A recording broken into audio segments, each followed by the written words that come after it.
Madukkarai Sri Mallaiyan matric மேல்நிலைப் பள்ளியின் 29வது ஆண்டு விழா நடைபெற்றது. கோவை மதுக்கரை பகுதியில் உள்ள ஸ்ரீ பி மல்லையன் மெட்ரிகுலேஷன் மேல்நிலைப் பள்ளியில் நடைபெற்ற ஆண்டு விழா நிகழ்ச்சியில் மாணவ மாணவிகளின் கலை நிகழ்ச்சிகள் பார்வையாளர்களை வெகுவாக கவர்ந்தன. கோவை மதுக்கரை பகுதியில் செயல்பட்டு வரும் மல்லையன் மெட்ரிக் பள்ளியின் 29வது ஆண்டு விழா பள்ளியின் தாளாளர் சண்முகம் மற்றும் செயலாளர் சரவணன் ஆகியோர் தலைமையில் வெகு விமரிசையாக நடைபெற்றது. விழாவில் பொருளாளர் ஜெயக்குமார் மற்றும் சந்தோஷ் மல்லையன் ஆகியோர் முன்னிலை வகித்தனர்.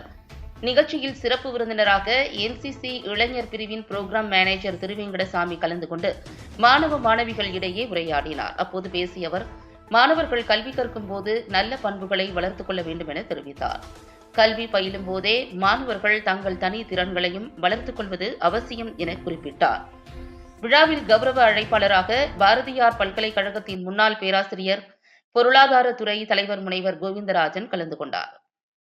விழாவில் மாணவ மாணவிகள் தங்களது பன்முக திறமைகளை வெளிப்படுத்தும் விதமாக பல்வேறு கலை நிகழ்ச்சிகளை நடத்தினர். இதில் தமிழர் பாரம்பரிய கலைகளான மயிலாட்டம், கரகாட்டம், காவடியாட்டம் போன்ற நடன நிகழ்ச்சிகளும் நடைபெற்றன.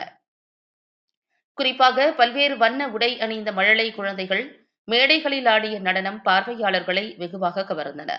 முன்னதாக கடந்த கல்வியாண்டில் சிறந்த மதிப்பெண்கள் பெற்ற மாணவர்கள் மற்றும் மாவட்ட, மாநில விளையாட்டுப் போட்டிகளில் சிறந்தவர்களுக்கு பரிசுகள் மற்றும் சான்றிதழ்கள் வழங்கி கௌரவிக்கப்பட்டது.